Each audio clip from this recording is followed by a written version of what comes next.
তিন ভাইয়ের কবরের বিস্ময়কর সত্য ঘটনা। একদিন এক ব্যক্তি একটি উঁচু পাহাড়ি এলাকায় একটি কবরস্থানের পাশ দিয়ে যাচ্ছিলেন। বেশ কিছুক্ষণ যাওয়ার পর হঠাৎ তার চোখে পড়ল তিনটি কবর এবং তিনি লক্ষ্য করলেন যে প্রত্যেকটি কবরে যেন কিছু একটা লেখা আছে। তাই তিনি গভীর আগ্রহের সঙ্গে কবরগুলির কাছে গেলেন লেখাগুলি পড়ার জন্য। সেখানে গিয়ে তিনি যা দেখলেন এতে করে তিনি বিস্মিত হয়ে গিয়েছিলেন। কবরের এই লেখাগুলো পড়ে সেগুলোর সঠিক অর্থ খুঁজে বের করার জন্য তিনি ওই এলাকার একজন বৃদ্ধ জ্ঞানী আলেমের কাছে গেলেন এবং তিনি তাকে জিজ্ঞাসা করলেন, আপনি কি এদের অর্থাৎ এই কবরগুলির কাহিনী জানেন? তখন সে বৃদ্ধ ব্যক্তিটি বললেন, হ্যাঁ, আমি এই তিন ব্যক্তির কাহিনী জানি, তবে তুমি যদি জানতে চাও তাহলে আমি তা বলতে পারি। তখন সে ব্যক্তিটি বলল, আমি ওদের কাহিনী জানতে রাজি আছি। তার সেই কথা শুনে বৃদ্ধ ব্যক্তিটি বলল, চলো আমি আজ তোমাকে এই তিন ব্যক্তির কাহিনী শোনাবো। এই তিনটি কবর হলো তিন ভাইয়ের।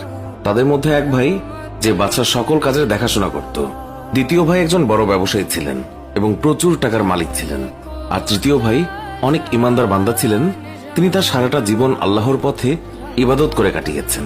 হঠাৎ একদিন দুই ভাইয়ের কাছে তাদের ইমানদার ভাইয়ের অসুস্থতার খবর এসে পৌঁছালো।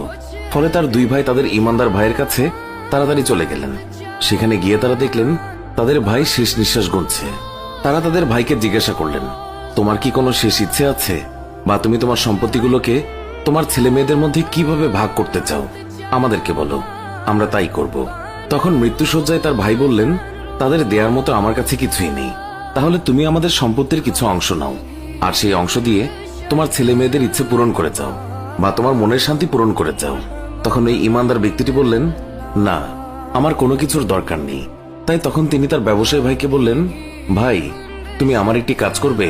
আমি যখন মৃত্যুবরণ করব আর আমাকে গোসল করানোর পর যখন কবর দেয়া হবে, তখন আমার কবরের উপর লিখে দিবে যে পার্থিব বা দৈনন্দিন জীবনের সফলতা গ্রহণ কি কোনো কাজে আসতে পারে? পৃথিবীর সফলতা আখিরাতের কোনো কাজে আসবে না, আর আল্লাহ তাআলা পৃথিবীর সকল কাজের হিসাব নেবেন। যদি ভালো কাজ করে থাকেন তাহলে ভালো ফল পাবেন, আর যদি খারাপ কাজ করে থাকেন তাহলে খারাপ ফল পাবেন। আর এই কথাগুলি লিখে দেওয়ার পর পরপর 3 দিন আমার কবরের কাছে যাবে। কিছুদিন পর ওই ইমানদার ব্যক্তির মৃত্যুর পর তার ব্যবসায়ী ভাই 3 দিন তার কবরের পাশে গেলেন, এবং সর্বশেষ দিনে তিনি যখন তার ভাইয়ের কবরের কাছ থেকে চলে আসতে লাগলেন, তখন একটি জোরে আওয়াজ শুনতে পেলেন, এবং সেই আওয়াজ শুনে তিনি ভয়ে আতঙ্কে সেখান থেকে চলে আসলেন। ঘরে পৌঁছানোর পর তিনি যখন রাতে ঘুমিয়েছিলেন, তখন তিনি স্বপ্নে দেখলেন যে তার ভাই তাকে বলছে, আমি মানুষকে দান করতাম না, তার কারণেই আমি কবরে সাজা পাচ্ছি। স্বপ্ন দেখার পর ওই ব্যক্তি নিজের ধন সম্পদ সব বিলিয়ে দিয়ে, সব আরাম আয়েশ ত্যাগ করে দিয়ে আল্লাহর পথে ইবাদত করার জন্য মুসাফিরদের সাথে চলে গেলেন। তিনি এক জায়গা থেকে আরেক জায়গায় সফর করে বেড়াতেন। আল্লাহর পথে ইবাদত করতে করতে যখন তার শেষ নিঃশ্বাসের সময় হয়ে গেল, তখন তার ভাইকে খবর দেয়া হলো, এবং তার ভাই আসার পর সে তার ভাইকে শুধু একটি কথাই বলল, যে আমার একটি শখকে তুমি পূরণ করবে? যখন আমি মৃত্যুবরণ করব এবং আমাকে গোসল করিয়ে কবর দেয়া হবে, তখন আমার কবরের উপরে এই কথাটি লিখে দেবে।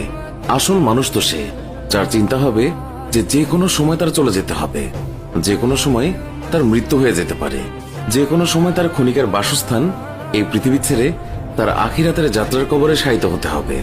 আর আমার মৃত্যুর 3 দিন পর্যন্ত তুমি আমার কবরের সাক্ষাৎ করতে যাবে। ভাইয়ের মৃত্যুর পর তার কথা মতো তার ভাই 3 দিন তার কবরে গেল, এবং শেষ দিনে তার কবরে একটি শব্দ শুনতে পেল, এবং সেই শব্দ শোনার পর তিনি ভয়ে সেখান থেকে চলে আসলেন। বাড়ি আসার পর তিনি যখন ঘুমালেন, তখন তাকে স্বপ্নে দেখানো হলো যে তার ভাই তাকে বলছে, এই পৃথিবীর মায়া বেশি দিন করো না। ভাইয়ের এই কথা শুনে সে স্বপ্ন থেকে জেগে উঠল, এবং সে তার সন্তানদের সকল ধন সম্পত্তি বন্টন করে চলে গেল সাধারণ জীবন যাপনের জন্য। এইভাবে কিছুদিন কেটে যাওয়ার পর যখন তার জীবন প্রদীপ নিভে যাওয়ার সময় এলো, তখন সে সেখানে তার ছেলে মেয়েদেরকে ডাকলো, এবং সে তার ছেলেকে বলল, আমি আমার দায়িত্ব পালন করেছি, বর্তমানে আমার কাছে আর কিছুই নেই যা তোমাদের দিতে পারবো। বাবা হিসেবে আমার শেষ ইচ্ছে তুমি আমার কবরে লিখে দেবে।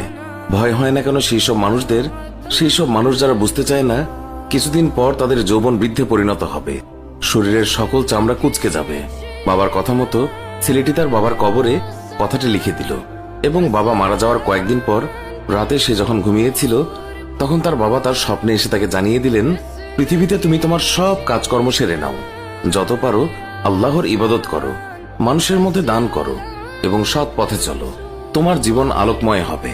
আমাদের এই ভিডিও সম্পর্কে মন্তব্য জানাতে কমেন্ট